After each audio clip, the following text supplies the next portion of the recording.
Welcome, viewers. After 34 years of corporate work, I am now in teaching, training, and consulting function. I finished my CA, that is Chartered Accountancy program, CWA, the then Cost and Works Accounting program, way back in 1978-79, and the same time I passed my Master of Commerce degree also. 1999, I did my PhD in transfer pricing from Calcutta University. I started my career in Pricewaterhouse in 1979 and finally finished in 2013. Two of my last corporate assignments were Global Group Controller of one of the large MNCs of India and CFO, Group CFO of one of the large MNCs of India. These two are two different companies. After finishing corporate life, I came to teaching, training, and consulting. During the course of my corporate life, I used to, of course, teach and train. I used to be a visiting faculty member of Calcutta University Management Program way back in 1989 to 1989 to 1994. And I used to, of course, teach in NMIMS University School of Business Management. Then it used to be NMIMS Institute. Now it's, of course, a university from 1995 to 2001. Now, since 2013, I'm a full-time senior professor and chairperson of MBA Law Program. You can connect with me in LinkedIn if you have any query or question on this, because it is a one-way traffic. Or you can connect with me in LinkedIn. You can see my Twitter handle also in the screen. So that's the brief introduction of mine. My today's session is on business performance enhancement, framework for management planning and control. In this entire session of about 2 hours, which you can see, of course, in your leisure whenever you find time, in more than 1 or 2 sessions, I'll be using the business performance enhancement synonymously with business performance improvement, synonymously with business performance planning and management. So essentially, when we do business performance management, we also do business planning and management. We also do business process management. So I'll be using these terms very, very synonymously in the next 2 hours with you. I thank you so much to see this, first viewing this session, and I welcome you once again for this session. In this entire session, I'll be using a lot of graphics and a lot of knowledge inputs from various organizations and research scholars. I acknowledge their contribution in my presentation.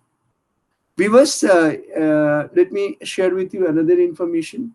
My passion area is digital transformation. I write every month a column in the Institute of Cost Accountants journal, The Management Accountant.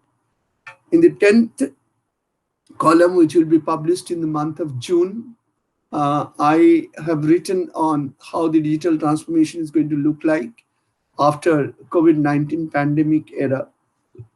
So I will request you to go through those because performance management or business performance management or business profit management, all these things going forward will depend heavily upon digital transformation. I have quite a bit of agenda. I do not know how much I'll be able to cover it, but I will certainly try to cover the first 2 bullets, that is business performance management and management planning and control, which I'll be using again synonymously. And decision management, risk management, I'll try to cover. I'll also try to cover imperatives for CFO. Let me see how much I can cover. But let me start the session by saying a very simple statement. When future looks hazy, it is time to go back to basics. In the emerging business ecosystem, particularly after the global pandemic, where more than 7 million people have been affected and more than lakh of persons have died, and India also struggling. Almost the world economy has been pushed down and pushed negative. This is the time to go back to basics, because basics teach us what to do and what to do, when to do. So we'll be talking about a lot of basics, and therefrom I will take you the the very higher level of planning and control. Let me see how much justice I can do for the time you are spending for viewing this program. Let me show you the sign of a car. This car from outward appearance looks to be so good, looks to be blue in color. That means color of profit is also blue. But you may be knowing that inside the car there is a accelerator, there is a clutch, and there is a brake. The simple question which I am asking you is why there is a brake in a car. Just think of for half a minute. I will also pause. Why there is a brake in a car?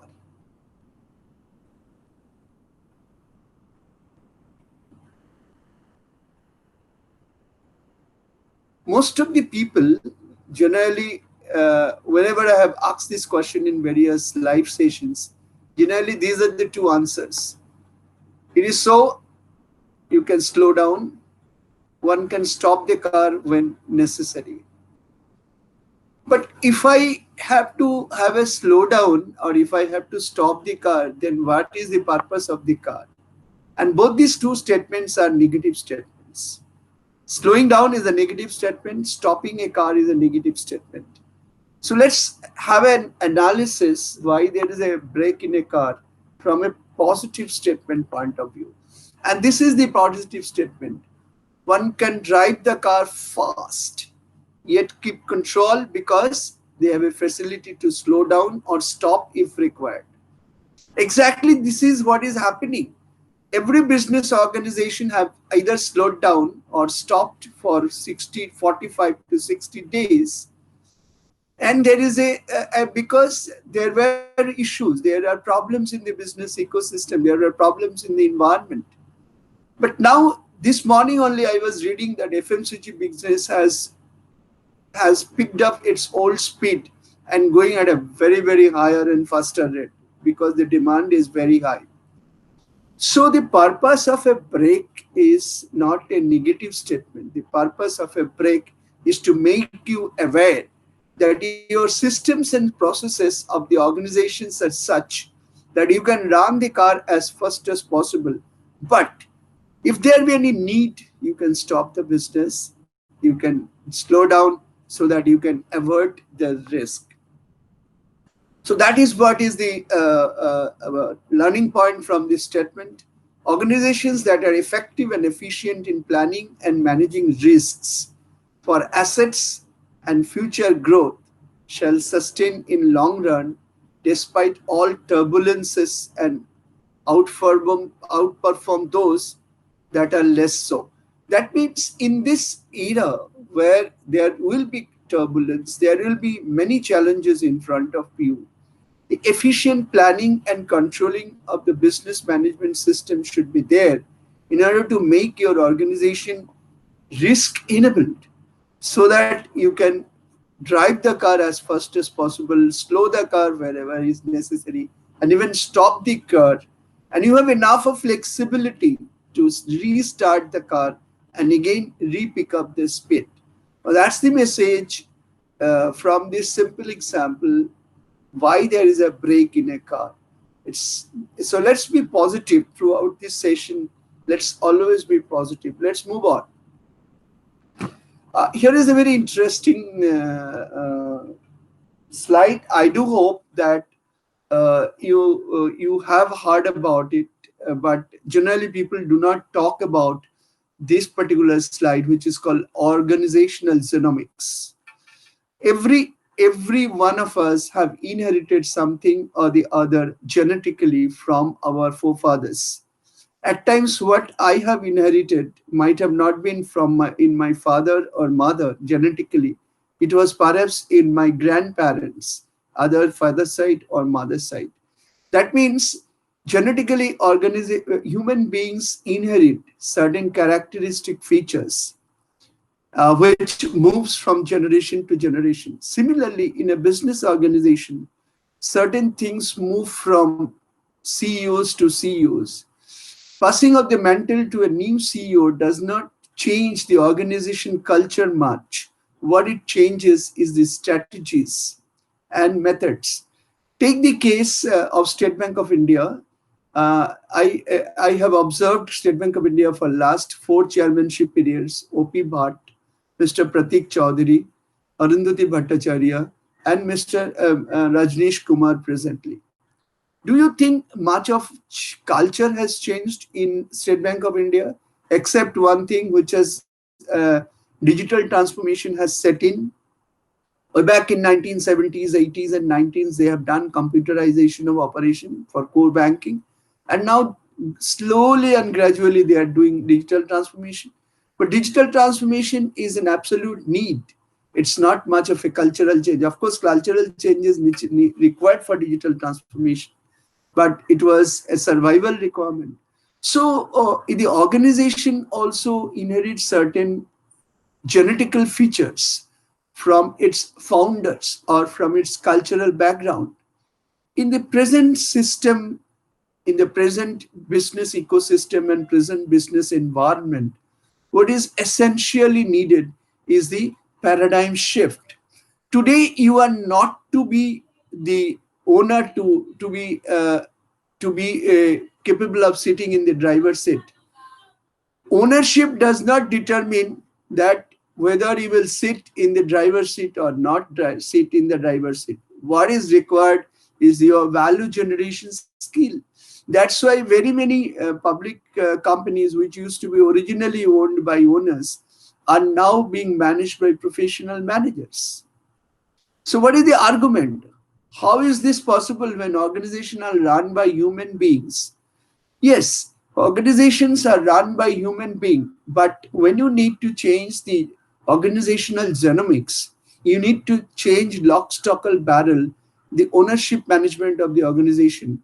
It has to be value-based management, driver-based management, and not the ownership management. We'll discuss this quite a bit as we go forward. Probability, market forces, and collective wisdom will make the difference. I'm sure that organizational genomics will change, and the main driver of change will be market forces and not internal forces. So unless and until you yourself is a professional manager, which Kumar Mangalam Birla has proved, or for that matter, Rahul Bajaj, Rajiv Bajaj has proved, it's the same thing will have to happen, or a in case of Anand Mahindra has also done. So what they have done, they have brought a paradigm shift in the organization. The call of Mahindra is a Mahindra Rise. So essentially the ribbon you can read at below, you have no business to be in the business of doing business unless you know the business. So essentially, if you have to do the business, you have to know the business. You have no business to be in the business of doing business unless you know the business. That's the most important thing. So let's spend some time in this organization. You must be wondering by seeing this slide. I give you half a minute to look at this slide.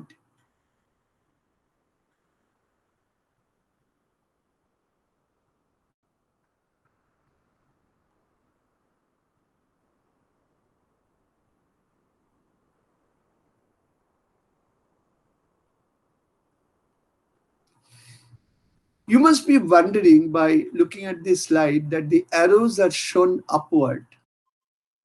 But where from I should start reading? Should I start reading from the top line, or should I start reading from the bottom line, or should I start reading from the middle?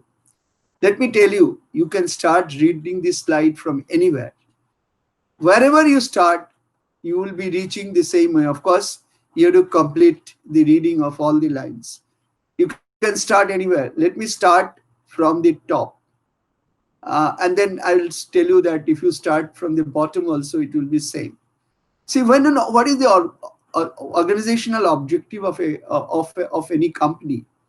A company always wants to have a quantum leap with an orbital jump. Orbital jump means you go from Earth's orbit to Moon's orbit, from Moon's orbit to Mars orbit. You get into orbital jump. You want to become a mega MNC, multinational corporation, or TNC, transnational corporation. I'm sure you must be knowing what is the difference between MNC and TNC. A multinational corporation is a corporation whose headquarter is rooted to a particular country. A transnational corporation is a corporation which doesn't have any headquarter per se. The organization is transnationally managed and transnationally located. So when you want to grow an organization from a small company to a bigger company, you have two options. The first option is organic growth. That is, you can keep doing business and become a big company, or you can achieve inorganic growth. That means you grow your original business, but you keep on adding organizations through mergers and acquisition route and become a bigger company. But inorganic growth has a very big risk, yet at the same time, very big advantages also. Integration is a very important point from the perspective of inorganic growth. But whether you go for inorganic growth or inorganic growth through M&A, organic growth is a must, because the main root of the organization, the main stem of the organization has to grow.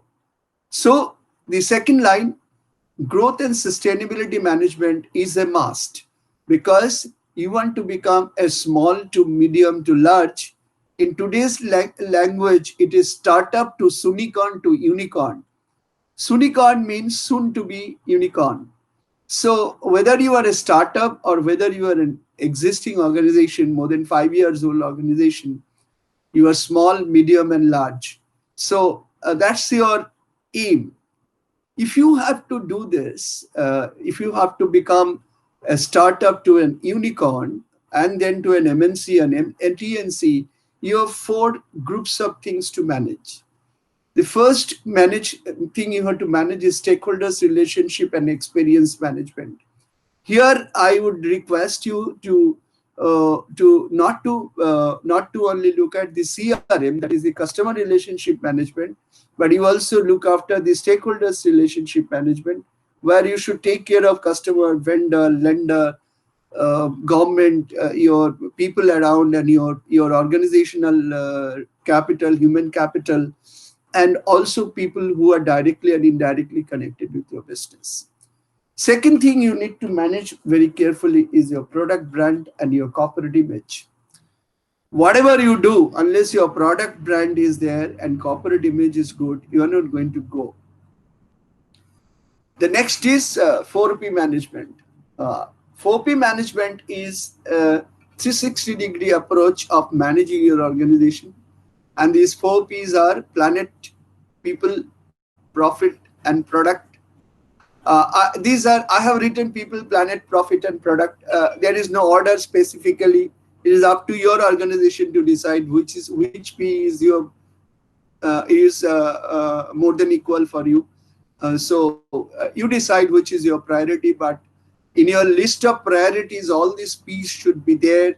And after these 4 P's, you have to decide any other priority. And finally, you have to create shareholders' wealth creation. At the end of the day, the money is provided by your shareholders, so their purposes have to be served.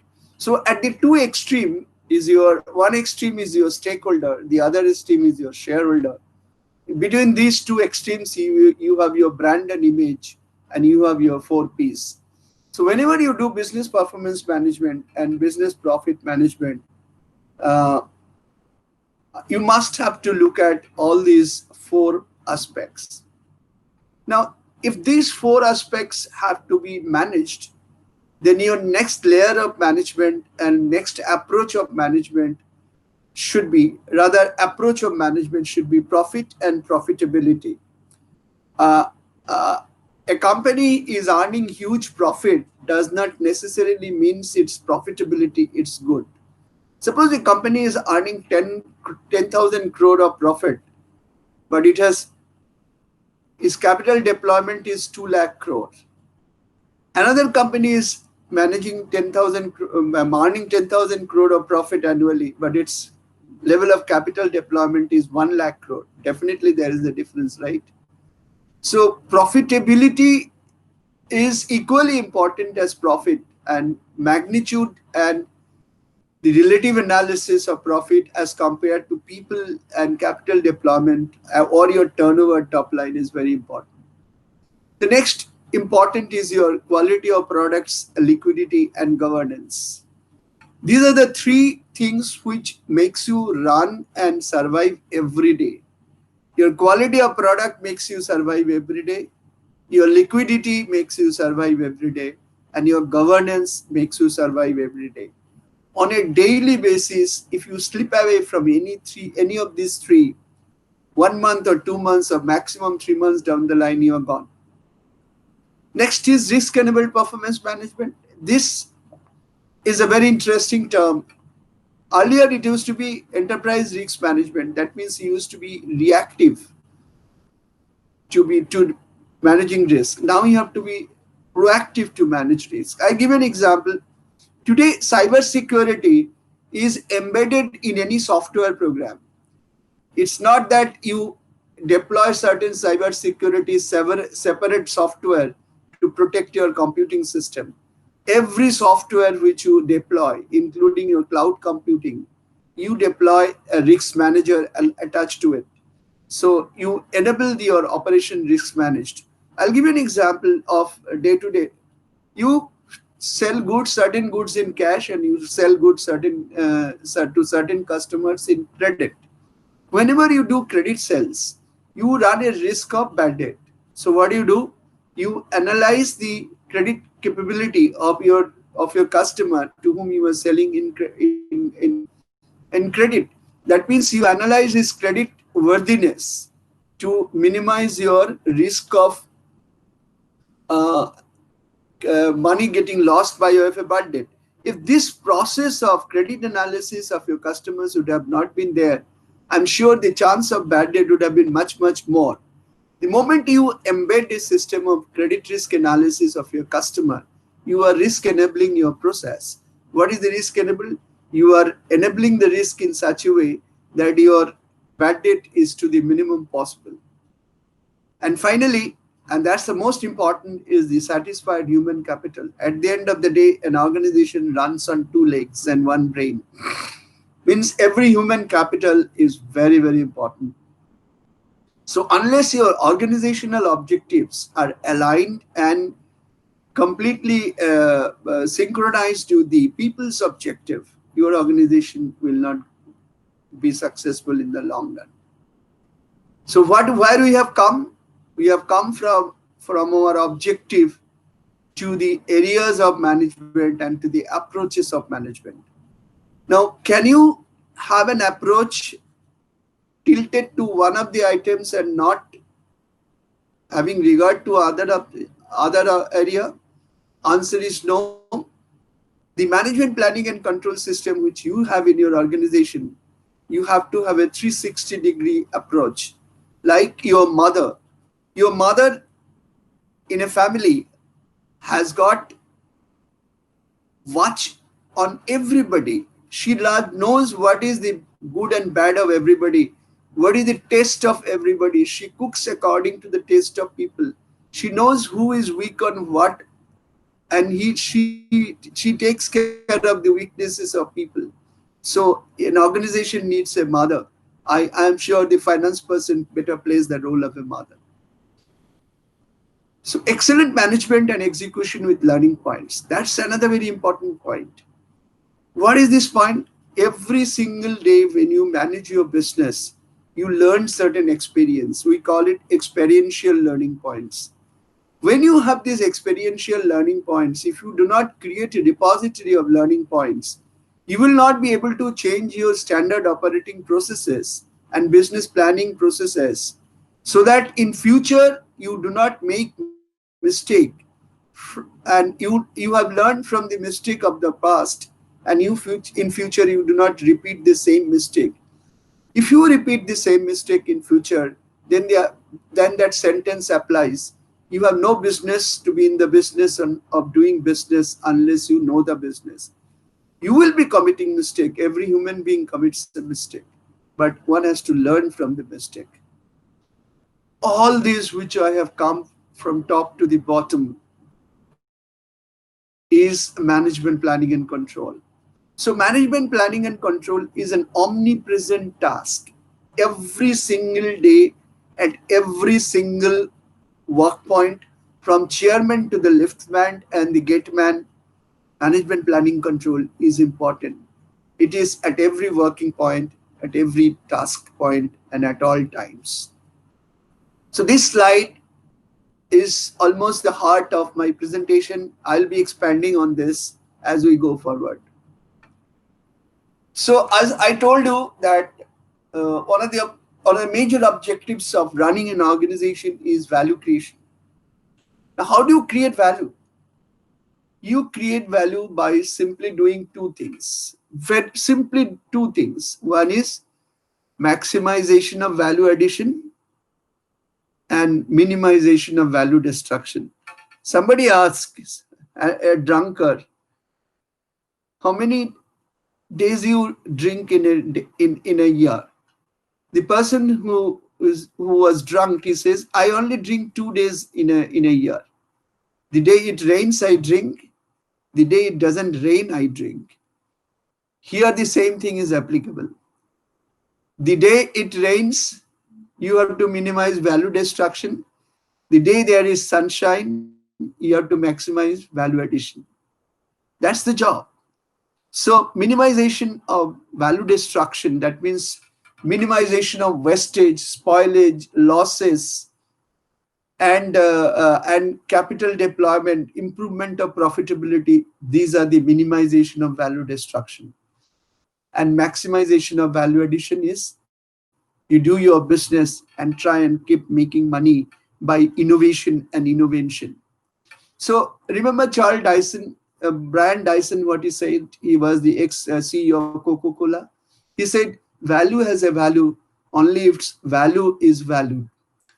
So a small thing has a big value in your organization. A small software which is needed for your computer to be safe, that is McAfee or Symantec, that has got a huge value to protect your treasure of files which you have in your software. So unless you keep value to Symantec or McAfee, or for that matter any software which is your protector, you will not be able to keep your other values intact. So value has a value if its value is valued.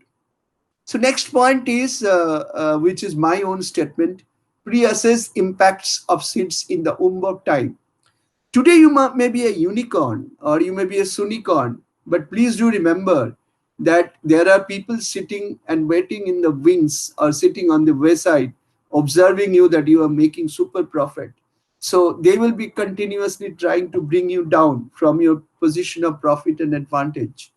So you have to continuously keep tracing the seeds in the womb of time. And those are the seeds of doing new business. You have to continuously think of what better you can do, which your competitors are not doing. And your maximization of value destruction will not be possible. Like when you are in blue ocean, you are in a commodity type of business, you cannot maximize value addition because you have nothing new to discover. What you need to understand is, how do I do minimization of value destruction? Let me give you an example of what Amazon.com has done. It started as a book selling company. It became a seller of FMCG goods. Then it became a retailer. Today it is also selling you biscuit. Your day-to-day grocery things it is selling.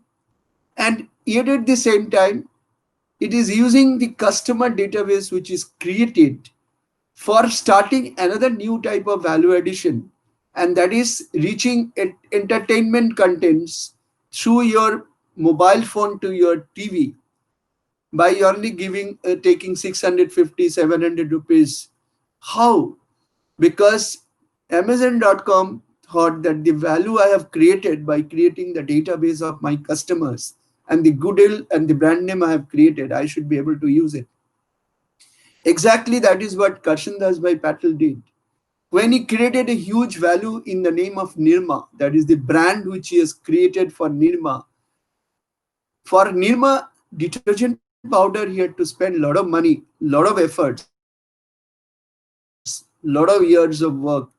When he launched the Nirma bath soap, the lower echelon of the society immediately picked it up. He did not have to spend much of money. He had to only just reach the message that, hey, here is a bath soap for you also. And it started selling. That means Nirma saw the seeds in the womb of time that if I can create a Nirma brand, I can also sell bath soap. And you know this success story of Nirma. So what is important is innovation, innovative creation. Innovation has got three words: innovation, invention, and creation. In today's world, you need not be only innovative, you have to be innovative. You can think, and you may be thinking also, that what Dr. Basu has got so much to talk about invention when he has not himself done anything. Just do a Google search, Dr. Dr. Stock Paritosh space Basu, and see what you find. Of course, you can write patent before patent dr.paritosh.basu, and you will find an artificial engine which has been listed in the World Intellectual Property Right Organization in my name as the principal inventor. It was a software story.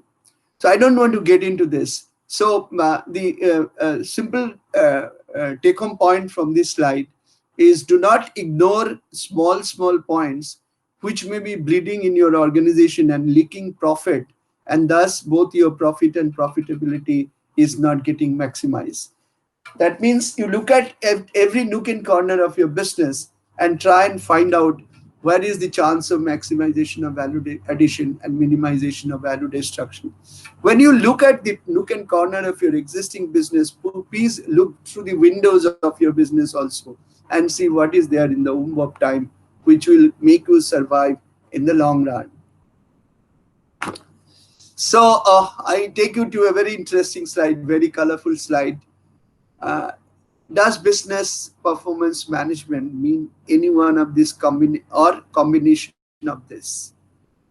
When you are asked as a CEO or a CXO that you have to do business performance management, which one you will pick up? Outplacing, restructuring, trimming the fat, rethinking, laying off, downsizing, redundancy elimination, time sizing, re-engineering, delayering, workforce reduction, right sizing, and bright sizing. Which one you will do, or all of them will do, or some of them you will do? Many of the words you know. Re-engineering, of course, I'll spend quite a lot of time going forward. But let me pick up the word bright sizing. What is this bright sizing? And what is the word time sizing? All these words are mostly applicable to human capital because that's the most important capital you have in your organization. Bright sizing means that you ring fence the talents in your organization. If your organization is not talented, it does not necessarily mean you lay off some people and bring some new people who are bright.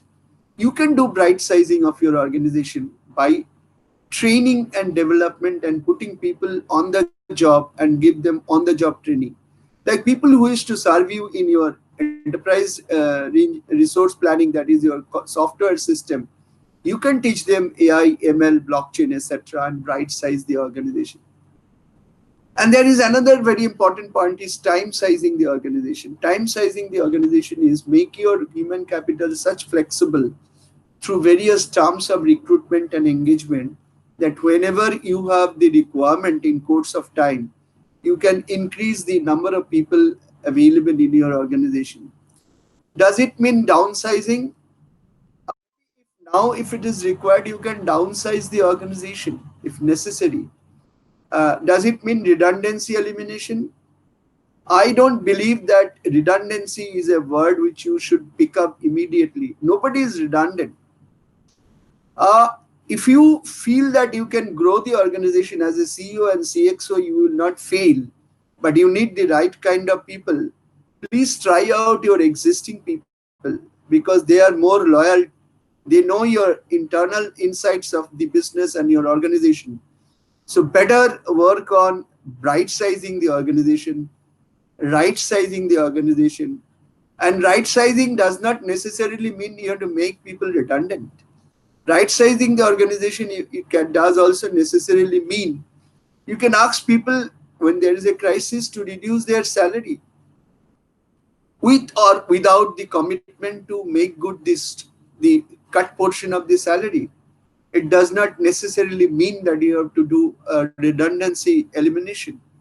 But if you need to do layoff, suppose you are introducing robotic process automation, and by virtue of which there will be some labor will be totally redundant. You will not be able to deploy them. Of course, you can do a laying off, or you can convert them into a group of people who can go to market and sell your products in the village level. I do not know, but the last thing you should do is to lay off, and last thing is to do is your redundancy elimination. But the first thing you should do is delayering the organization. You reduce the pyramidal structure of your organization and delayer it. That's the best. That is one of the good way of looking at the business process in re-engineering. And the human capital re-engineering, it does mean training and development of people. If you ask me business process re-engineering, I'll be, of course, doing a slide on this. So the takeaway from this slide is when you do an organization, please, when you look at your organization, please look at the organization very, very compassionately, very, very ethically correct way. And you do feel that every human resource is capable of doing many, many things because every human being is capable of thinking. It is you, the leader, who has to make him to think. It is you, the leader, who have to make him to work. You are the leader who has to do him, who has to not operationally control him. You have to control him managerially. There is a huge difference between managerial control and operational control. Operational control is a very simple HR process. You are not doing the right job. We have given you a couple of warnings. Now you are to go home. That's operational control. And management control, if a person is not performing to his level of capability for which he has been recruited, you spend time with him. You understand what is going wrong with him. You understand what are his problems, because nobody wants to underperform. Nobody want to spoil his or her name. So looking at the organization, looking at the human capital, the first capital you must manage is human capital and you yourself, because I've already made a statement that ownership is not the passport for sitting in the driver's seat. You can sit only on the driver's seat if and only if you have the capability to create value. So let's move on. This is a very important point, and this slide is my latest introduction. It's a borrowed slide, but I would like to interpret in the context of management, planning, and control. On the top heading, the word fragility, which you are seeing, that's the word coined by me. And there is a consulting firm where I am an advisor. The name has been given by me. It is fragility. Fragility means ability to frame and execute agile strategy. And this particular picture, which I borrowed from Genomics Machina, that is agile mindset. This is what is needed for management, planning, and control. Agile mindset. This particular organization who has created this slide, this graphic, they say that doing and being agile is most important. I have added a couple of points to it. Doing and being agile with innovation, collaboration, ethics, compassion, and shared value. When I say shared value, I do not necessarily mean the culture. I also mean the value which have been created. You must share it with all stakeholders. Okay, so let's look at a couple of points here. I'm not going to look at all the points, particularly framework. I'm not going to look at, because these frameworks he will be deciding. I'm going to look at first the 12 principles of being agile. The first principle, I don't know whether you can read, it is on the right hand side of the screen to your right. The 12 points are: prioritize by value. Value has a value. If it's value, it's valued. So prioritize value. System thinking. Whatever you do, put a method in your madness. Put a SOP around it. Put a policy around it. Transparency. Whatever you do, don't do hush hush. Be open. Do it to the extent people need to know. Share the information. Share the information on a need to know basis. Of course, try to be as transparent as possible. Transparency is one thing which pays in the long run. The next is decentralized decision making. Allow the people to take the decision where it hurts, because people who have the eyes and ears on the grass, people who can smell the fragrance of grass, they can only take the decision because they are at the forefront of doing. So delegation of authority with responsibility is very important point to be agile organization.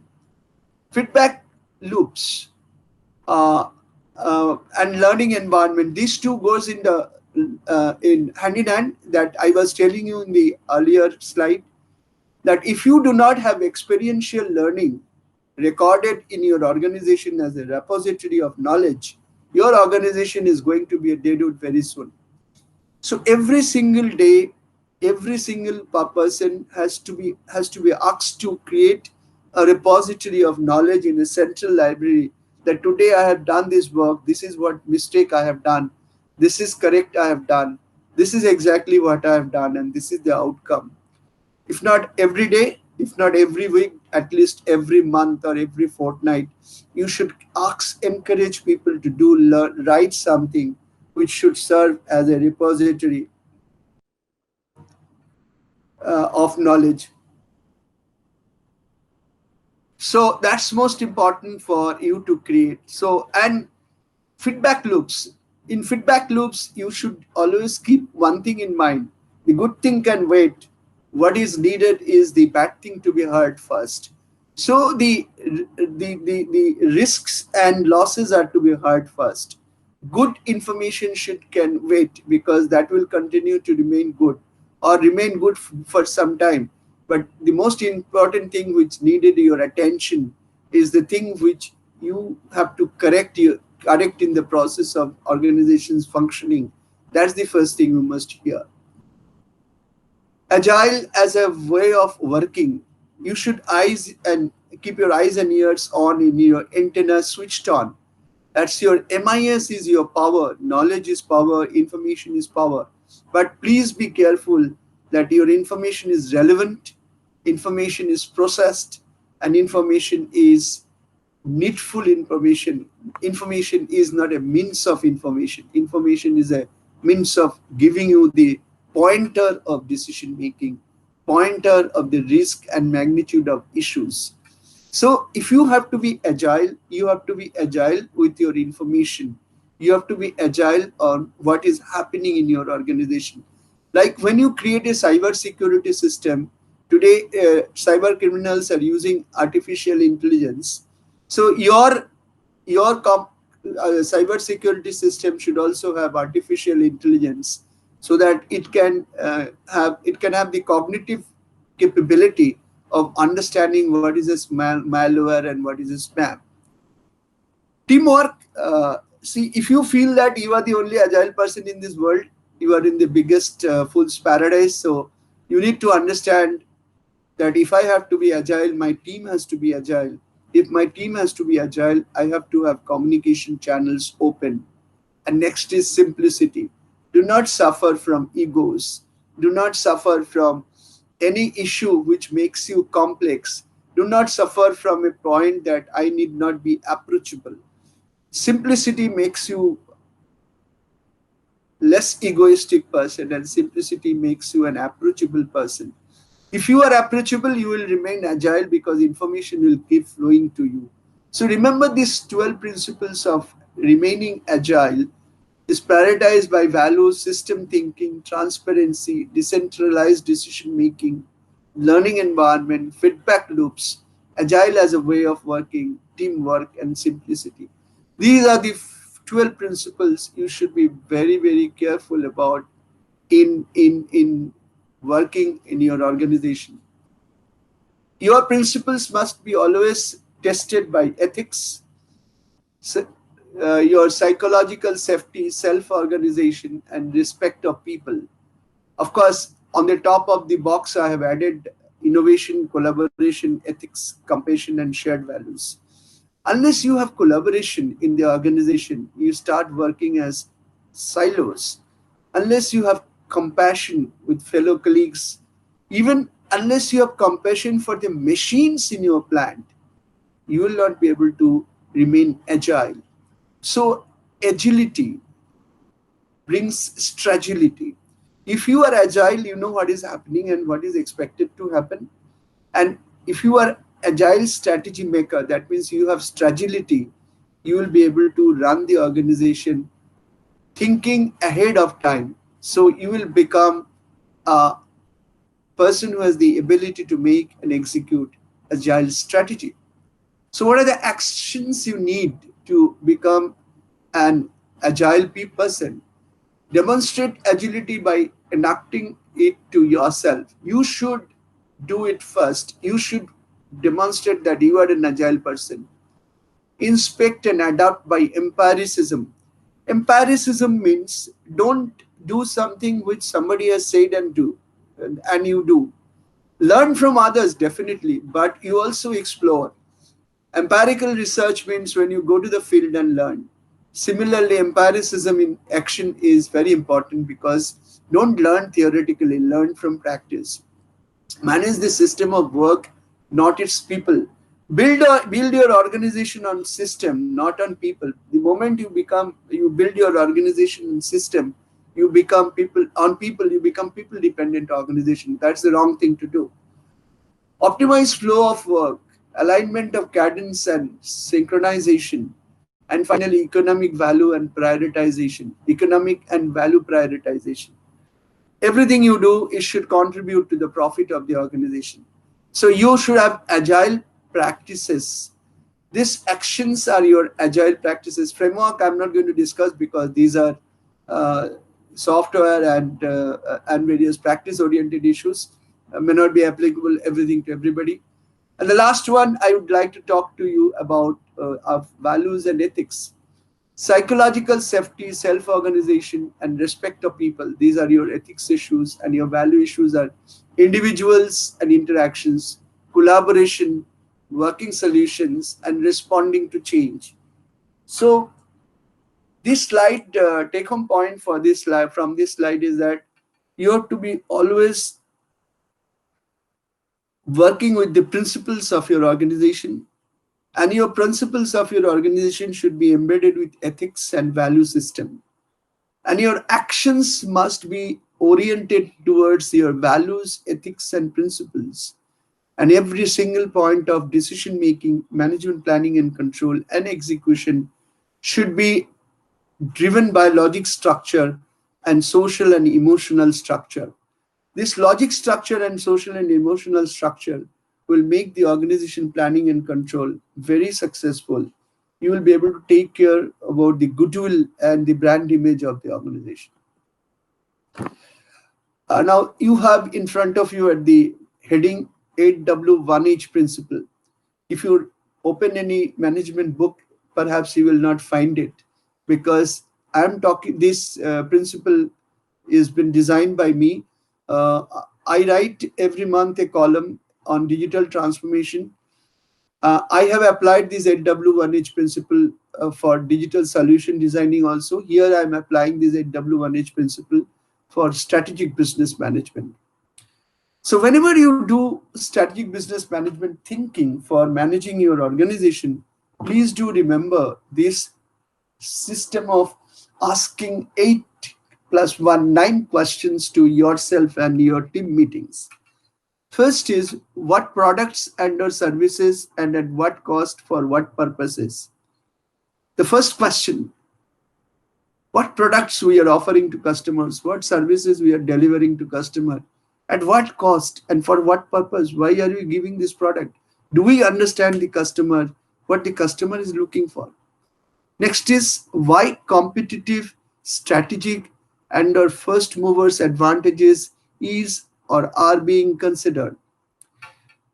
When you consider your competitive advantage, strategic advantage, and first mover advantage in doing your business and doing management planning and control, you are perhaps doing something which you should not be doing, because a very simple reason that any competitive advantage, any strategic advantage or first mover advantage doesn't stay in the business for long. There are a lot of people sitting with a lot of big erasers which will erase your success story. So you have to be always agile and don't take much advantage of your first mover's position, because you will be soon be left behind. Don't be complacent with all those capabilities or all those first movers or competitive advantage. The next question is, when should new activities be started, existing to be scaled up and older ones to be divested? It's a continuous process. You have to be dispassionate. If an old investment has to be divested, please divest it. Have that 9-box principle of Boston Consulting. Given time, I'll try and work on it with you. So you should be careful about starting a new activity, scaling up an existing activity, and divesting an existing activity. In your strategy, these 3 words should always rotate. Who should be the business partners and stakeholders? Choosing your business partner, that is adding to your equity shareholder group or adding to your lender group or even adding to your CXO group or adding to your other business partner group, one has to be very careful. You can even choose the bankers with whom you will bank. That's very important. So selection of business partners, like selection of even customers, selection of vendors are very important. The next question is, which are the primary goals aligned with 4P bottom line principle? What are the primary goals of the organization? An organization can have any primary goal. Suppose an organization wants to be a leader in men's formal wear. That is its primary goal. But it cannot, if it can become the best of the best formal wear seller, but it may not be profitable. It may be a polluter of the planet. Its people may not be happy, and its product customer may not be liking his product for years together, because you are not continuously innovating on your design or cloth material. So the sustainability management with the alignment of your business planning and control with 4P bottom line is very important. Next is, whom should the monitoring and controlling responsibilities be assigned with? Let me tell you, a person who is responsible for executing a function should not be given the function to monitor and control. Of course, monitoring and controlling function should be there with the person who is above the level of the doer. That is one type of monitoring and control. But the oversight responsibility should be done by another agency, another department, who should not be a fault finder, who should be a collaborator, who should be a friend, philosopher, and guide, who should be a continuous conscience keeper. And that is, here it's called monitoring and controlling. Conscience keeping is very important in an organization. The next question is whether policies and SOPs are updated and digitally transformed to meet emerging challenges. Many times we hear that this university has not changed its syllabus for wrong. Or we hear that, oh, so and so institutes persons are not deployable because they don't teach properly. Same thing is applicable to your organization also. Your organization's policy and standard operating procedures must maybe dated. You might have not even thought through it. Certain things your people must be doing which has evolved over the period of time, but which are not there in your standard operating procedure, not there in your policies, and also not have been embedded into your computing system, and maybe you are not digitally transformed yourself. I'm talking about eight deep technologies, which is a different subject altogether. And after COVID-19 pandemic, this transformation will be very fast, on which I'm writing every month an article. So whether policies and SOPs are updated and digitally transformed is a very, very important point in your business planning and performance management system. And last is 1H. How do we enhance and build on our strength and ensure sustainability with a risk-based approach? Every organization, every person, every single systems and process has got certain strength. When you are reviewing the organization and reviewing your person and reviewing your systems and processes, try to find and understand what are the strengths and how do I improve the strength before discouraging anything, before discarding anything. Because if you take a review approach with a discarding mentality or a destructive mentality, then you will be end up spending a lot of extra money which may not be required. What is required is creative destruction. What is not required is destruction. What is required is creative destruction. Creative destruction means you destroy a thing after taking the good out of it, or you destroy a thing, make it, rebuild it from the ashes of it, completely do not take away the whole thing. So CXO's onerous responsibility is to remove suboptimalities through strategic planning, effective execution, and monitoring of results. So strategic planning, effective execution, and monitoring results. These are the three things very important. When you have to do strategic planning, when you have to do monitoring of results, and when you have to execute your decisions, do remember this 8WH principle. What, why, when, where, who, which, whom, whether, and how. You can ask me a question, Dr. Basu. Have you finished asking all the questions? Can there be not some more questions? My answer is yes, can be some more questions. These questions are generally the applicable questions. There could be certain questions which are specifically applicable because of the specificities of your organization or specificities of the industry sector in which you operate. Like healthcare industry. In today's contemporary business system, a healthcare industry and pharmaceutical industry is the most demanded industry of the world. So whenever you do business planning or whenever you do performance management planning or whenever you do business process management, please do ask questions. These 8 questions and one how question is not the end of the world. You can reframe the question, you can bring in new dimensions to the question, you can bring new elements to the question, you can bring new features to the question. But please keep the habit of questioning. When you are in a meeting, please do allow your team members to question, because the more you do question, the more you refine. But please remember, too much of questioning may spoil the decision-making process. So do constructive questioning, bring the best best out of everybody, keep a timeline in mind.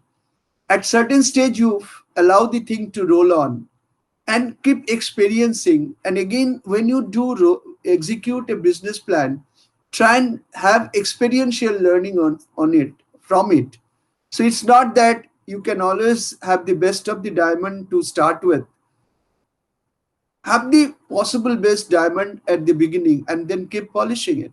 So that's where the continuous learning is important. Continuous polishing of your organization systems and processes are important. That is why you will be able to do the best business performance management. So I hope you have seen this particular graphics. I would like to take you through. Uh, it's a very interesting point, and the comments I've given on the side is very interesting point. It's a continuum of shared value delivery.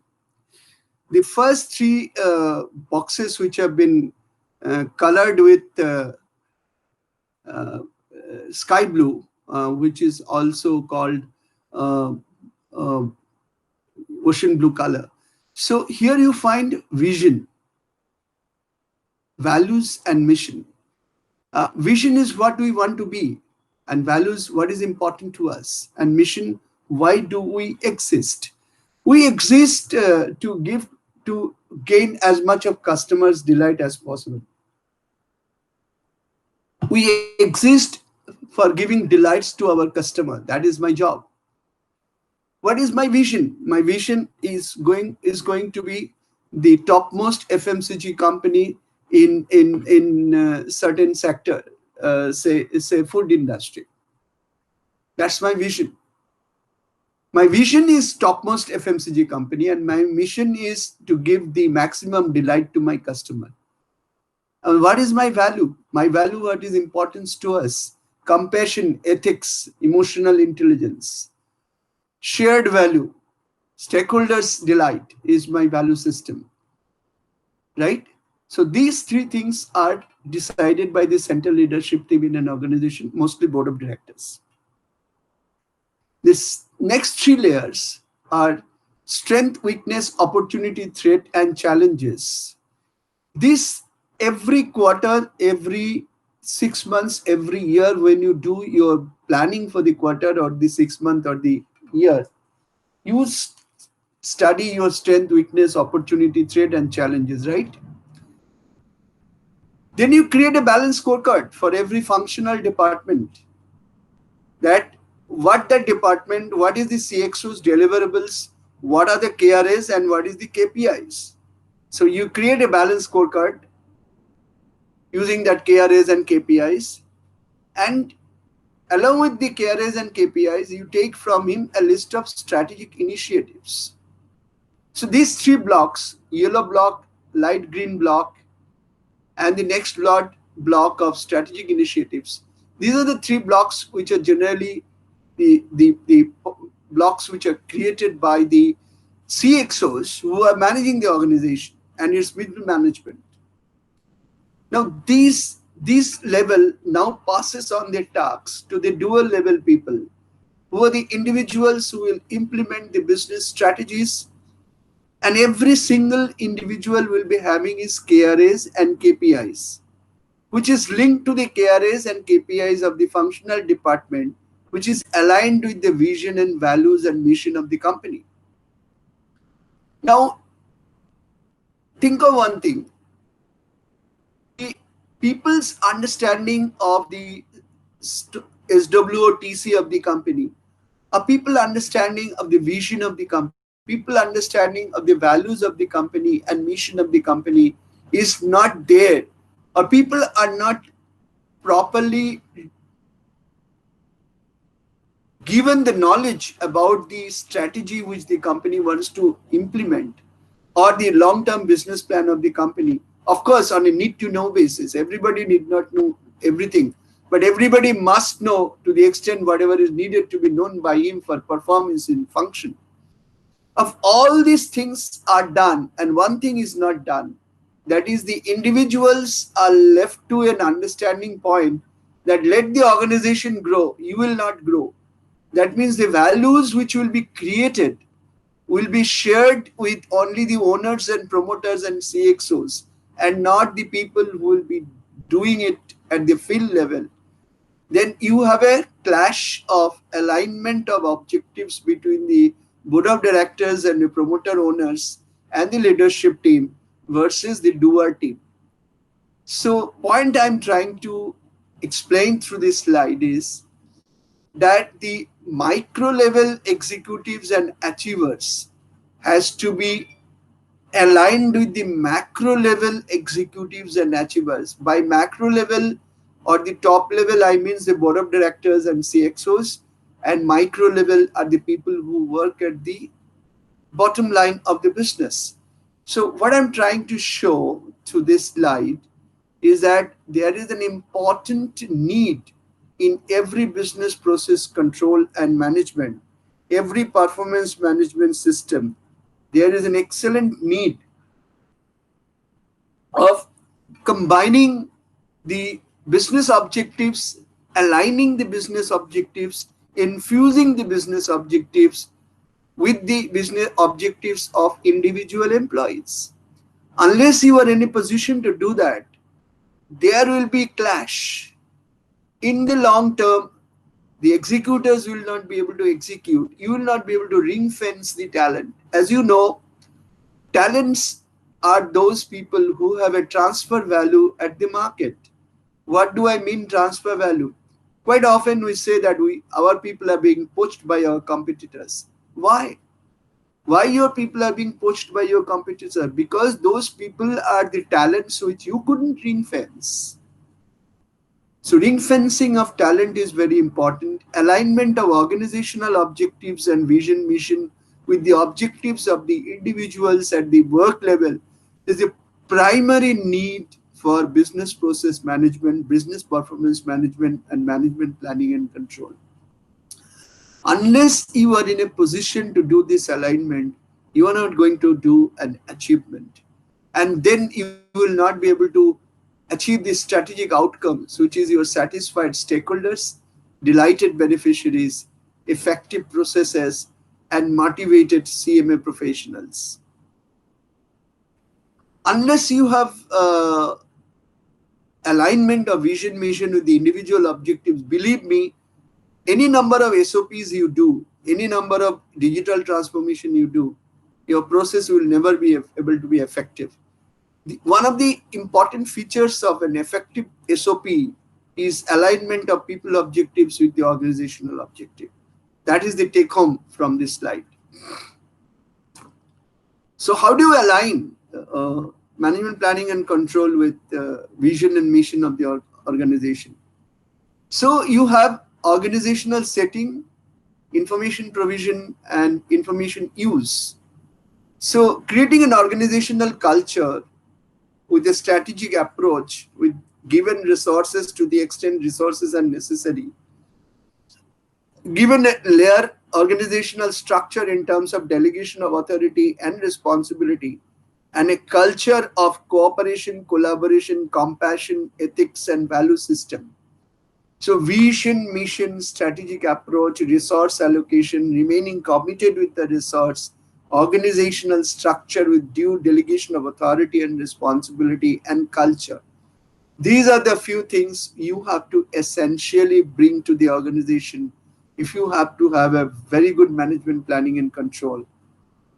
Next is information provision. You have to feed people with the information right from this vision of the company, mission of the company, including strategic plan, business plan, quarterly plan, monthly plan, even weekly plan. For that, you have to have your systems in place, disseminate information, communicate with people. Then you have analytical techniques. You generate the data, and data is the power. Data is the resource of future. So you should have an analytical systems. Your systems and processes should be based on data-driven strategies. So, and data-driven strategies should only create your plans and targets. And having plans and targets and execution is not the end of it. You have to continuously measure what are you doing. Evaluate how have you done. Evaluation and presentation. Allow the people to present before you. Take pride in what they have done. And commit that they have made a mistake, they will learn in future. So you have to have a two-way communication very clearly established in your organization. And when you do communicate with people on two ways, both upside down to down, upward to downward, and downward to upward, or from top to bottom or bottom to top, whenever information sharing is done, what is most important is to make use of the information. This make use of the information will lead you to what strategic changes are required in your organization. What are the changes required in your operations management and operations control? What is the business process management or business performance management processes are to be changed? Where have you made mistakes? Where the controls are to be changed? I'll give you an example. Uh, uh, See what business process performance management mistake Kodak has done. Very simple point. Kodak themselves invented digital technology for photography, but they made a mistake by thinking that people will not resort to digital photography. Where is the instrument? And paper photography, they thought it will continue. And today, Kodak doesn't exist. Kodak doesn't exist.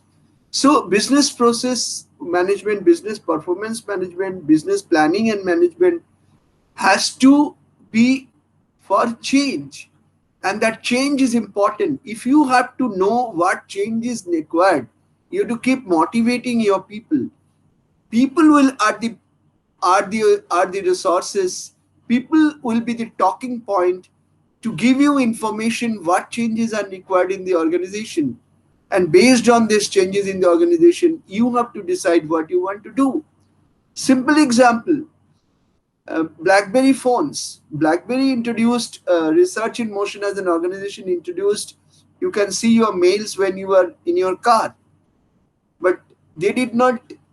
They did not deliver beyond that. They remained there only.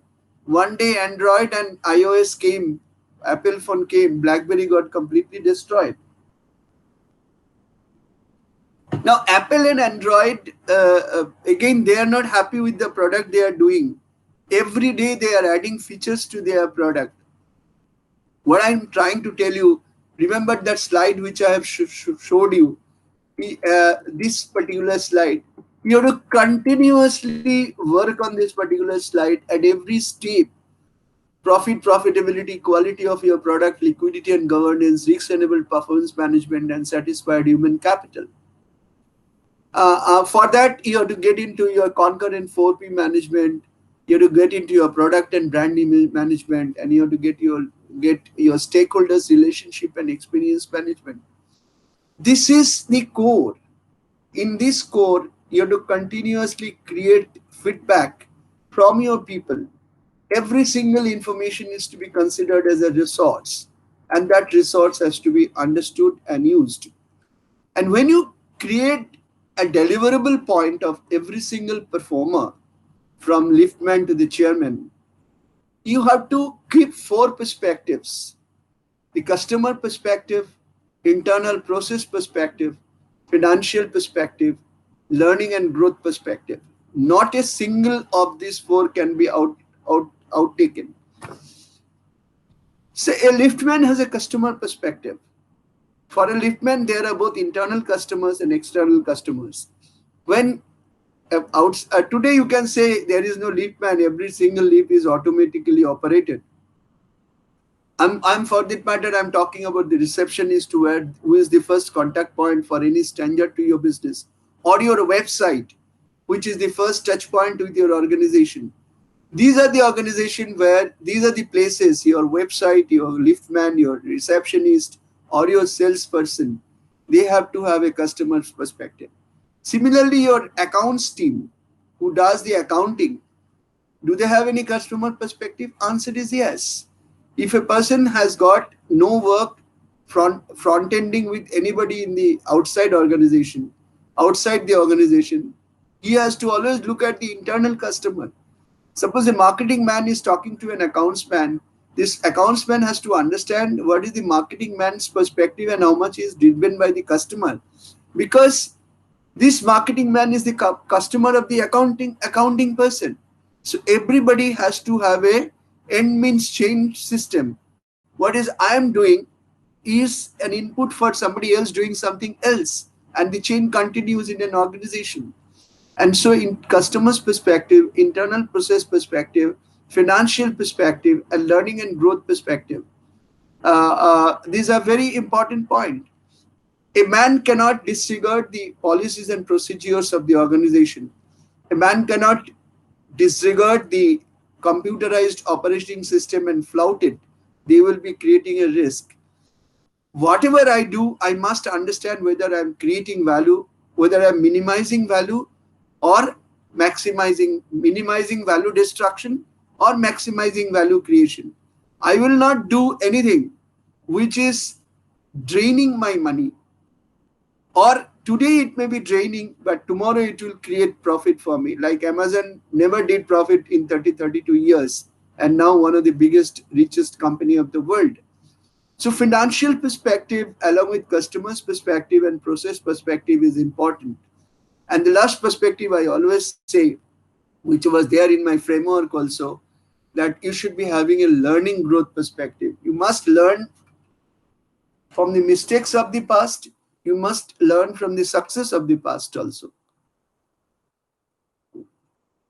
The day your manager says, I have nothing to learn, he is a dead manager. Similarly, if the day a company says, I have nothing to learn, the company is going to be in a dead ocean very soon. So when you have this analysis of vision, mission versus individual, you have to understand how do you connect the individual person's scorecard with customer perspective, internal process perspective, financial perspective, and learning and growth perspective versus the vision of the organization. The three boxes which I told you: organizational setting, information provision, and information use. This is to be a continuous running process with this 8WH principles of your running the organization, planning for the organization, executing for the organization, and reviewing the organizational performance. These three are very, very important. Let us go to the next. Essential features of performance management system. These are the 5 shoulds. An effective performance management system should align with your organization's strategic direction and culture. That means the leadership has to decide the organizational strategies. And I talked about the culture, that is the organizational genomics. Even State Bank of India, after merger with 5 subsidiaries, the organizational genomics have not changed much. But when you are doing digital transformation of your organization, the organizational genomics has to change. I do not know how many of you remember 1970s when first computer came to bank. Every day there used to be there used to be shouting and sloganeering, and there used to be frequent strikes and lockdowns in banks. And today, not a single person can even think of working without a computing device. The lowest of the lowest, even a peon works with a computing device in an organization. So aligning the organization strategy with culture is important. Next is be practical and easy to understand use. Do not do anything which which a Roman even cannot understand when he is in Rome. That means if any person is an internal person of your organization or an external person to your organization, that is a stakeholder, everybody has to understand your organization's systems, policies, and how are you driven and where from are you driving yourself. So this is the practical perspective. You do not have any utopian thing. And practical perspective comes when you understand the pain of the other person. That is your way of collaborating. Collaboration, compassion, ethics, and emotional intelligence. These are the things which should be there in your organization.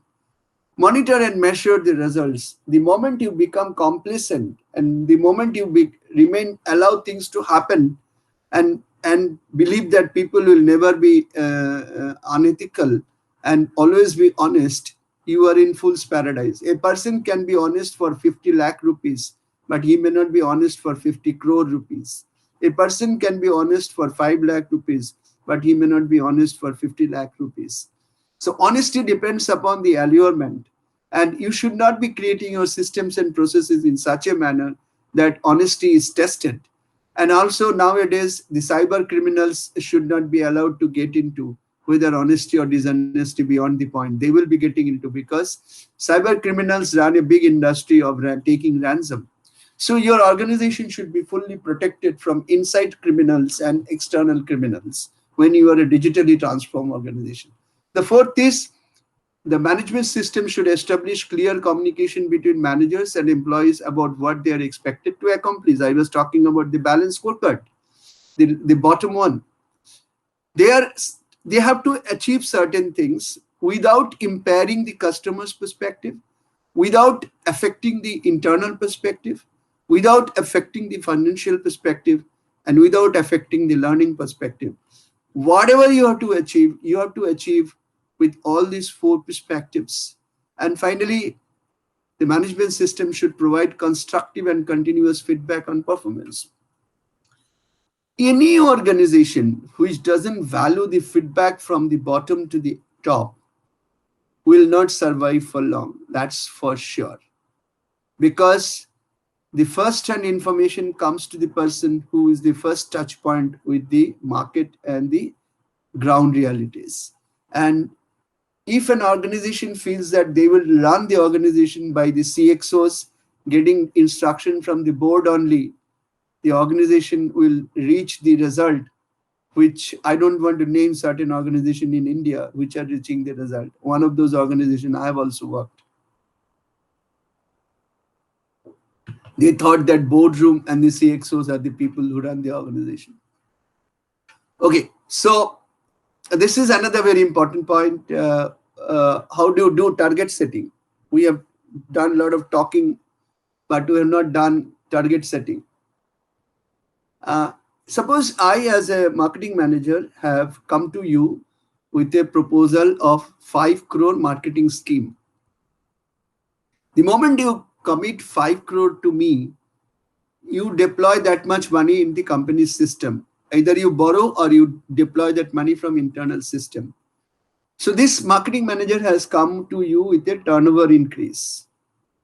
But you as a business manager, or collectively we the CXOs together, are interested to take the organization to the growth path. That means we have to have a return.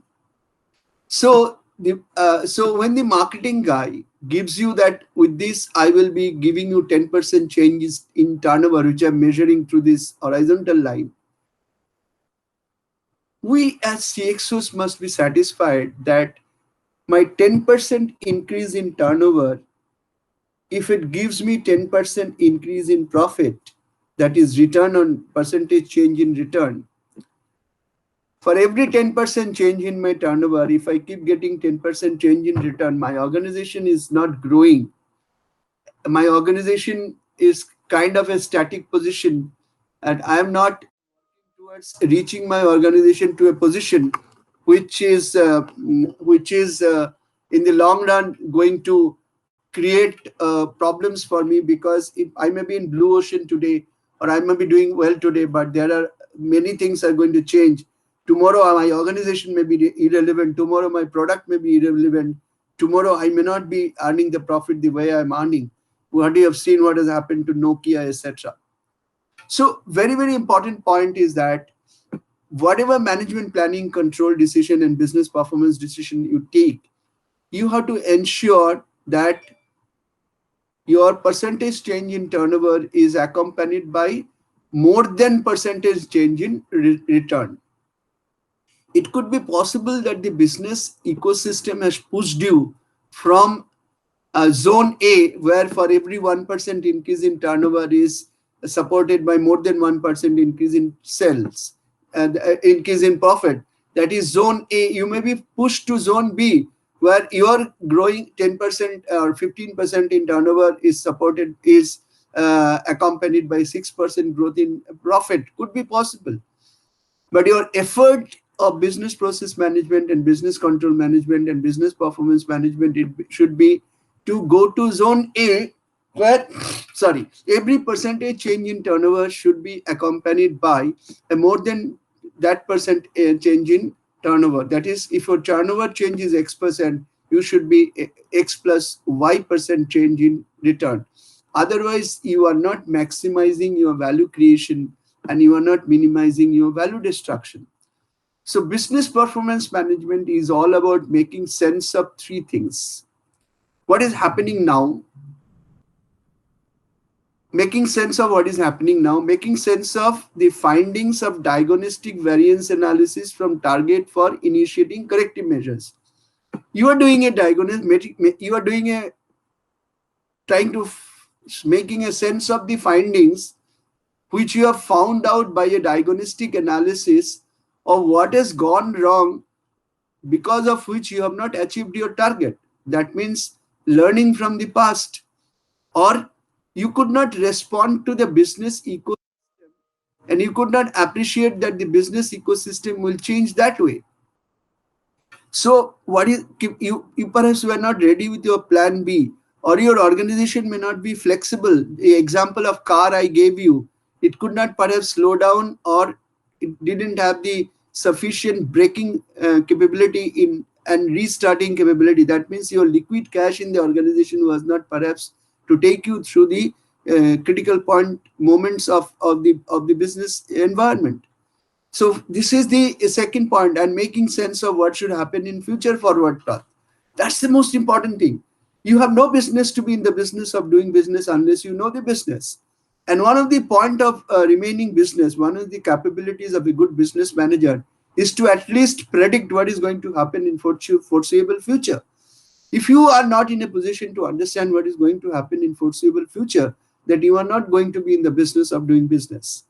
So that's very important. And if you understand what is going to happen in foreseeable future, and if you will learn from your past experience, definitely you will be able to push your performance from zone B to zone A, where you would always like to exist. Because in zone A, change in profit is always more than change in turnover. So conduct the trend analysis, map the present position, fix the strategic intent, and initiate action. These are the most important things in life. When you do all these things, don't drive the car without a brake. And this particular slide tells you that. This is your risk return indifference line. What does it mean? That if you take a percentage, a particular kind of risks by putting INR million in risk, then you should be having this percentage return versus that money which you have committed. So this green line is your risk return line. This blue line is your government bond return. That is 7% or 6.5%, which is the present rate of return. So as you keep on taking risk, that is your risk keeping increasing, your return expectation also increasing.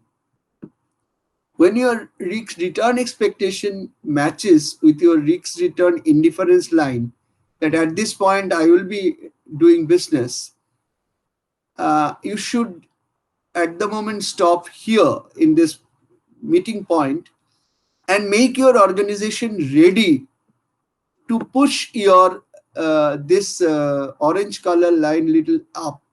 Because don't take risk if your organization is not ready to risk. Readiness for taking risk depends upon organizational talent, organizational liquidity, organizational capability, and future which you feel that the challenges you will be able to meet, your capability to meet the challenges, capability to improve your weakness, capability to meet the opportunities and make best use of it. Unless SWOTCs, strength, weakness, opportunity, and threat, along with challenges, analysis are not such that you are not in a position to mix the challenges, better not get into that. But before that, also think of that whatever you are going to do, whether it is aligned with the vision and mission of your company. Suppose you are a motor car making company, and today there is a need for ventilator, Whether you should immediately switch over your capacity to make ventilator. The answer is yes, because at the moment, without doing much of investment, if your organization can meet the country's requirement, when your product is not selling, definitely you should. In course of time, that could be one of your line of business possible. So that is what something which you never thought, that seed in the womb of time you could not predict. But jolly well you can predict in the womb of time. Take the case of Bajaj Electricals today. People are saying that IoT, Internet of Things, are going to be, every single organization person will be under the influence of 5 direct and 25 indirect IoTs. When you are flying a plane, the plane's aircraft's engine is being monitored by an IoT, which is sending signals to the plane manufacturer and the port of landing, the next destination port, that this is the engine part which needs to be maintained before you take off for the next time. So IoT means Internet of Things, which I don't want to explain much on this. But suppose the Bajaj Electricals today feel that there are many competitors have come into the business. And so let me get into electronics. And there are a lot of electronics producers. So what IoT I can produce? IoT means Internet of Things, or I want to produce drones, or I want to produce drone components, or I want to produce digital 3D printing components. Definitely that is the seed in the wombs of time, because Government of India has already given beyond the line of vision flying right for drones. Who knows, going forward, surface transport after 10 years will be almost a forgotten phenomena, at least for near area goods delivery. Drone will take over. People say 20 years down the line, no warehouse will be on the ground. Warehouse will be always hanging on the sky. And drones will go and deposit goods there, and drones will bring goods from there. So that's the point I'm taking.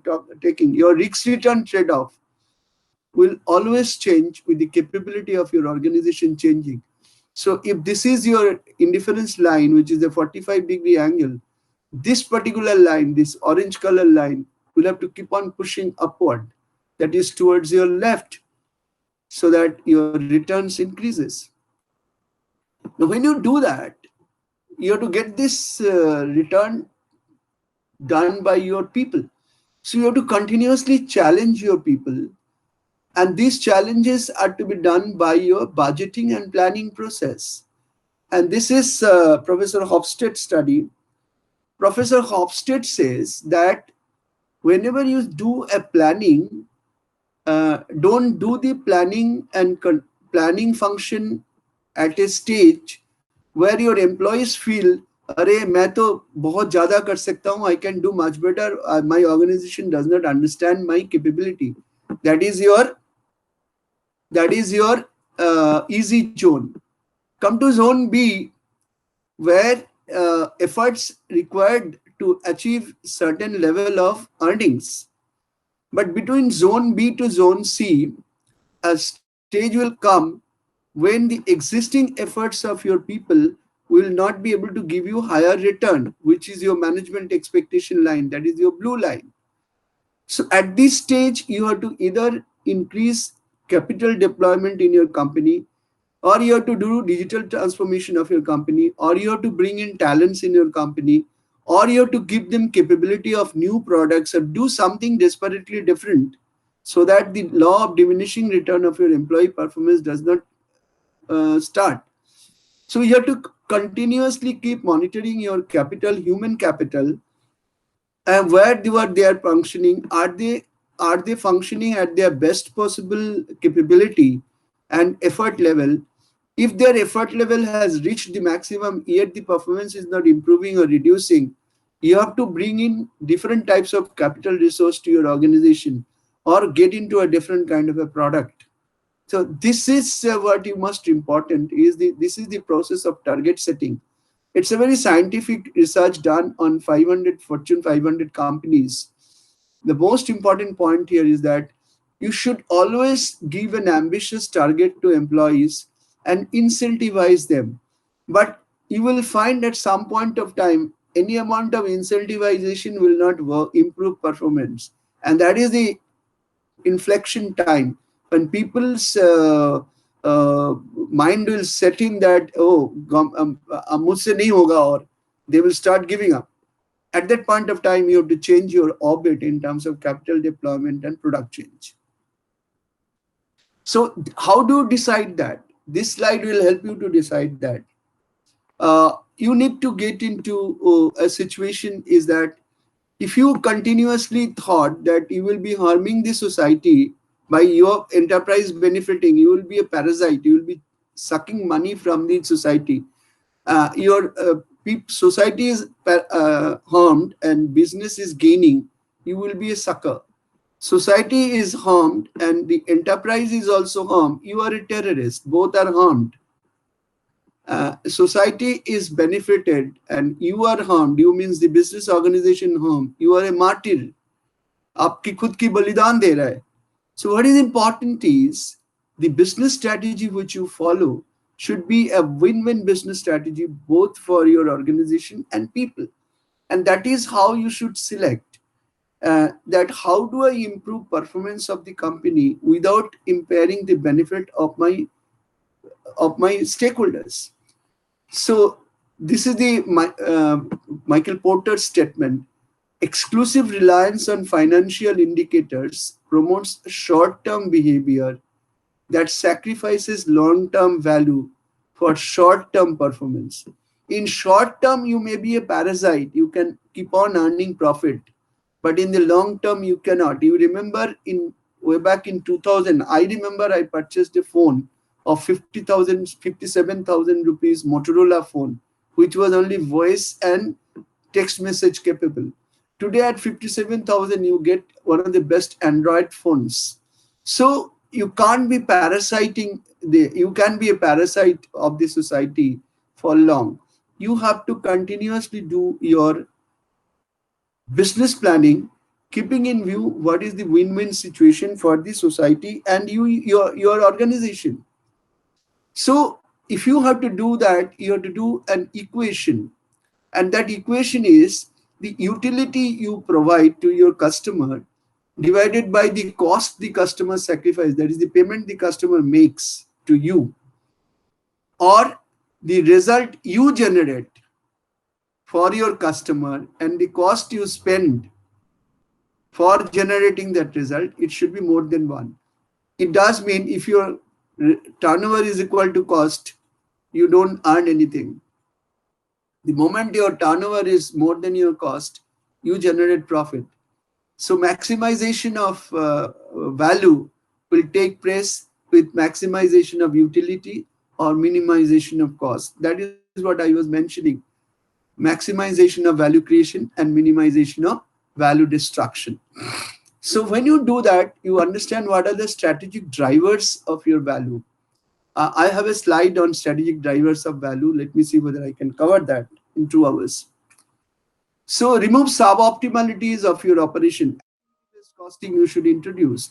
You should look at operational financial control for and internal financial control for financial reporting, section 135, 147 and 133 and 177 of the Companies Act. Financial control is very, very important for financial reporting. And when you do control anything, you do cross-functional data study. Don't do silotic data study. That means sales data study has to be done in the context of marketing department's number only. It has to be cross-functional. And you have to do anything and everything innovatively. So I again repeat this statement. The trend is visible. Sustained value generation skill and not ownership is the ultimate criteria for sitting in the driver's seat. If you are not generating value, you will not be there in your leadership position, that is the driver's seat for a business. Very simple point. So what is the business performance management process orientation for management planning and control? So I'm now bridging the gap or making BPM and MPC same. BPM is nothing but disciplined system that enables the leadership team to. Business performance management is a discipline system that enables the team to do what?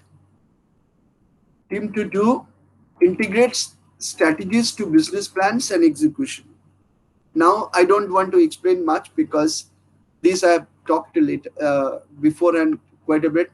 Integrate strategies to business plan and execution. Integrate management planning and control with risk-enabled performance management. I give you the example of credit risk assessment for your customer before selling goods in credit to him. Monitor and control results vis-a-vis pre-planned performance. Variance analysis, you remember I talked to you to understand what is happening and why it is happening. Process cross-functional data and use information. I was talking about communication and information and collaboration, and pass on information on a need-to-know basis. Conduct gap analysis and identify root cause for variation. Gap analysis means required, available, and gap. What is required to have performance? What you have performed and what is the gap and why is the gap? And what is the root cause for that gap? So that is analysis. That analysis is important for management planning and control. Make a sense of what has happened and note what is the learning point. And exercise control through the organizational behavior management route for improving human performance. Human behavior management is very important, and that is where operational control versus management control comes in. Operational control is controlling the operation. The moment you bring in management control, it means you are controlling the human being. Every human being is unique. So you have to deal with human being in management control process with compassion, ethics, collaboration, emotional intelligence, etc. So bring it in mind that the business process management and management planning and control is not a mechanical thing. These are surrounded by human beings and human contributions. So human beings and human contributions are to be embedded into your systems and strategy. A system is prescribed and usually repetitious way of carrying out an activity or a set of activities with a defined set of objectives. It's a process of doing repetitious activity with a defined set of objectives. And your strategy is the art and plan for directing and fighting a war. Art and plan for directing and fighting a war to achieve certain predetermined objectives. So business process management and management process control, management planning and control has to get integrated, because finally cash is king and profit is not a dirty word. So you have to keep on solving the problem that I need to have cash and profit in my organization come what may, remaining within the ethics, remaining within the concept of shared value. I can't do anything and everything which goes against the organization's governance, organization's corporate image, product brand image, compassion, ethics, and stakeholders experience management. So this slide is very important from that perspective of bridging the gap between business performance management and management planning and control. So this slide is again very, very important. This talks about how the process works internally. In every organization, there should be four things. One is a detector or a sensor, one is an assessor, one is an effector, and finally a communication network. And the picture goes like this. A detector, what does it do? It's a device that measures what is actually happening in the process being controlled with eyes on probable risk and frauds. A detector, a device that measures what is actually happening in the process being controlled with eyes on probable risk and frauds. That means this is your accounting and MIS system, which is continuously monitoring and reporting what is happening. Because when you have done your business planning, you have taken certain kind of risks. Those are positive risks because you have taken the risks because generating better value. But there will be negative risk also functioning in the business ecosystem, and there will be frauds also. So the detector always working to find out the negative risk and the frauds. What is an assessor?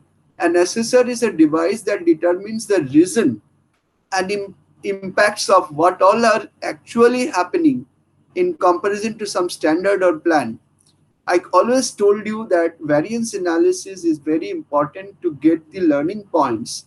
Do a diagnostic analysis of what is happening, and that is the job of the assessor.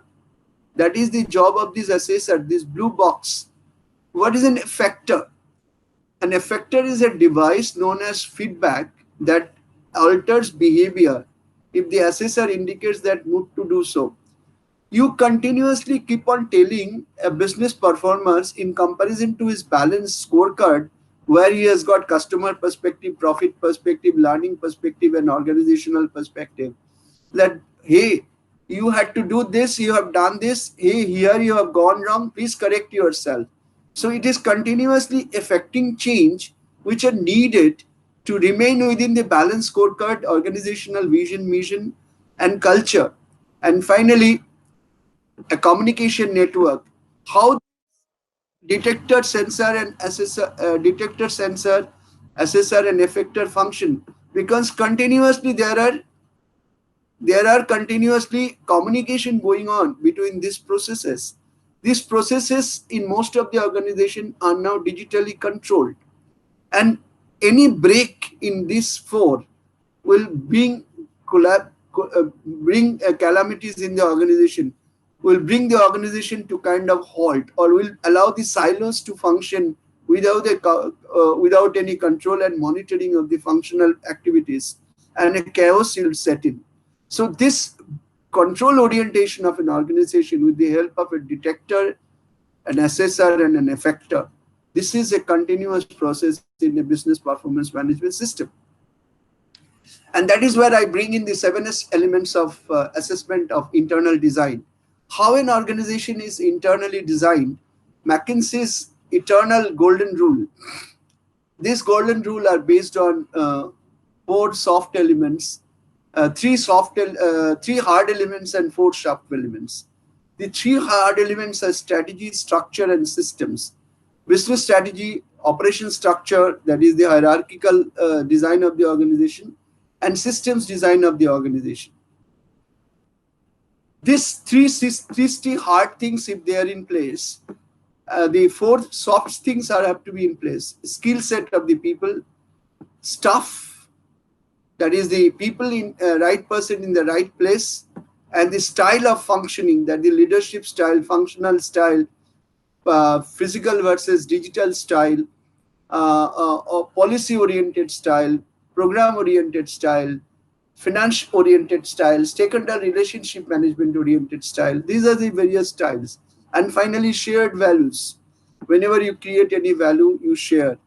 You share the same culture, you share compassion, you share collaboration. Anything and everything, good and bad, you share. Bad you share because you want to correct. Good you share because you want to do much better. So this is an important feature. All these 7S elements of your organizations have to be in place if you have to do a better management planning and control for better business plan performance management. So I told you that I'll be revisiting re-engineering. Here, let us revisit the re-engineering point. It's a very simple process. Develop vision. We have already explained, we are just structuring it. Develop vision and objective of the organization. Understand existing processes. Identify process for redesign. Identify change levers. Implement the new process. Make new process operational. Evaluate the new process. Ongoing continuous improvement. And again, you revisit the vision. Since the business environment is dynamic and every single day the VUCA elements of business is changing. VUCA means volatility, uncertainty, complexity, and ambiguity is changing. The business process re-engineering has to be also changed every day. So here is a statement I am making. Business process re-engineering is not a destination. Ek bar kar diya, khatam nahi hai. It's a journey. Every day you have to be on that journey. It's not a lipstick that you have to decorate, that we have a business process reengineering in our organization. It's not an element of decoration. It's an element of experience. It's an element of learning. At times, you have to take an extremist view also. Certain things you have to destroy. You can go for creative destruction and start from scratch. At times, it's necessary. Failure shows you the way to succeed.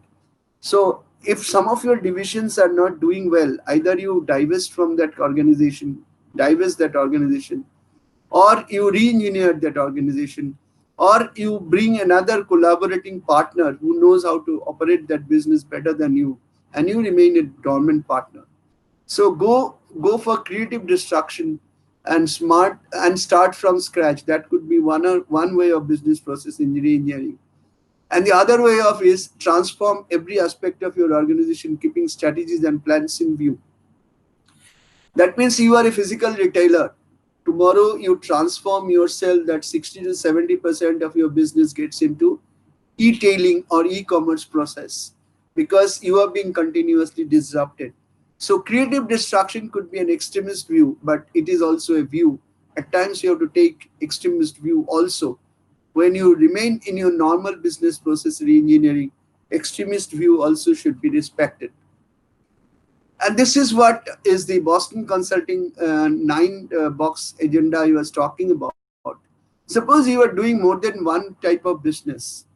On the horizontal axis you are doing business strength analysis, and the vertical axis you are doing industry attractiveness analysis. So where your business strength is high and industry attractions are also high, that means your business is strong and your industry is also very attractive. You are in a winning business. When industry attraction is low, that means industry attraction is low, and your business strength is also low, it is a loser. I was talking about destructive or extremist view. These are the three losers organizations where your industry attractiveness is low and your business strength is also low. Think of creatively destruct this. Either you stop this business or you divest this business. This is the average business. This is the business where potential is there, but you are an average performer. So improve the potential here so that it gets into a winner. This is the business organization that is the center point. That is a 2x2 point. This is the point where you can gain competitive advantage to remain much more attractive in your business and earn profit because your strength is average. So if you more move towards left of the x-axis, and you can always become the winner. But going towards the higher part, that is the industry attractiveness, this depends upon the business ecosystem and the country's position and the world economic position. Here you have to be continuously agile and find these seeds in the womb of time.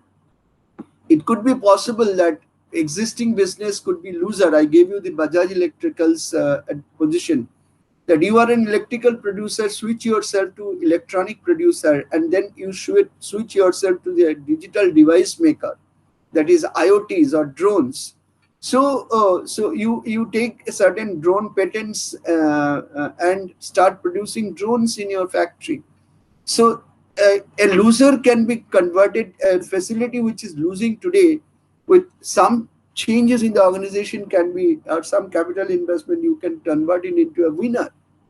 So this is what you continuously map your operation in this industry attractiveness versus business strength position. And this is the portfolio matrix if you are in more than one business, which will help you to understand business process continuity management. These are the drivers of value. These are the drivers of value. The first driver of value is your productivity. The second driver of value is your output-based contracts. That means it need not be that you should do everything in your own factory. You can outsource. And outsourcing is one of the most important way of doing business. You cannot imagine a car producer is producing all the 600 components for a car. It's not possible for him. Some are plastic, some are metal, some are electrical, some are electronic, and some are paints. A car manufacturer cannot possibly do everything. So you have to do business process outsourcing. Whole life asset costing. And so whenever you buy an asset, please try and see the life of the asset and what it will generate, particularly a group of asset. You try and do a DCF, discounted cash flow analysis of any capital allocation decision you do. Economies of scale, whether you will be able to operate the particular job uh, with the necessary economies of scale, that's very important for you. So if you are not in a position to run an operation with the required scale, please do not get into that, or do a business process performance management and business monitoring management in such a manner that you achieve that scale. Then benefits of volume in procurement.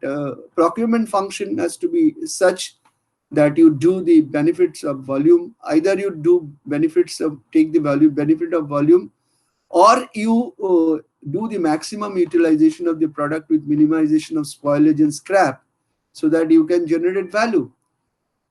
Your capital structure decision is very, very important.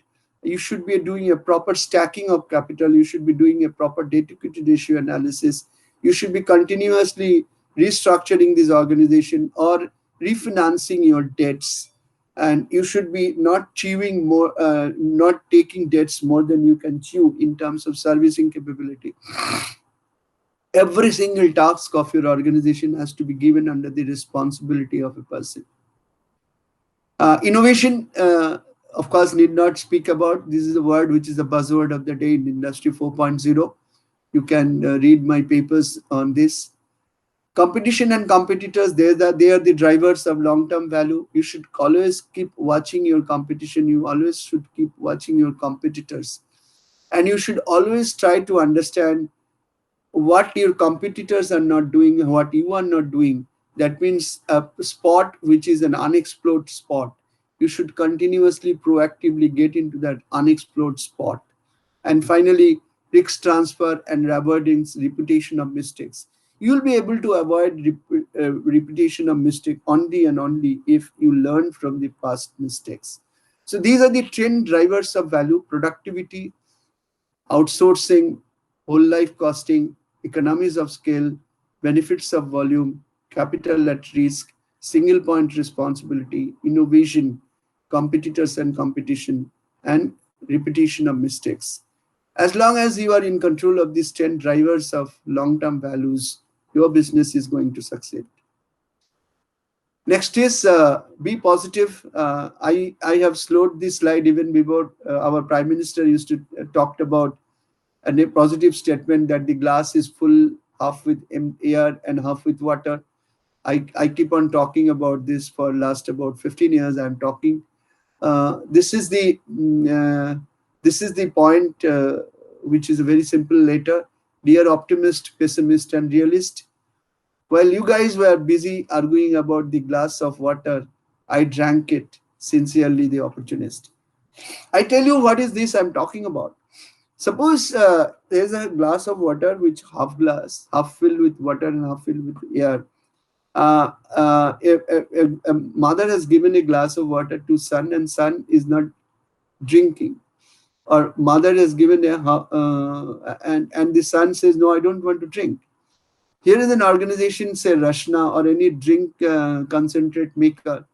He thought that if he makes a concentrate which is nutritious for the boy or the girl, young kid, then he tried to catch hold of the mother through a television advertisement that here is a small concentrate, you buy it and mix with water, your son will take the full.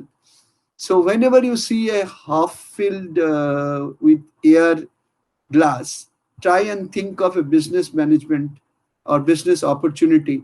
I gave you a metaphorical example of a glass half filled with air. This metaphorical example can be extended to many things. Business decision management, I have already created a knowledge site for it. You can go to my YouTube site. Business Decision Management, the Universal Driver for Value Creation. It is there in my YouTube studio. You can look at this. I don't want to extend beyond this because there is already a knowledge pool which has been created. A similar 2 hours lecture has been created. Thank you very much indeed for bearing with me and spending time with me. I'm so happy that you have viewed this with me, and thank you so much. I wish you happy learning. I'll be looking for your feedback for this session either through my YouTube studio or through the Institute of Cost Accountants of India, or by yourself connected with me in LinkedIn or Twitter. I have about more than 14,500, nearly 15,000 connections in LinkedIn, and about 1,300 plus connection at the moment in Twitter. I wish you all the very best in your future endeavors. Thank you very much indeed.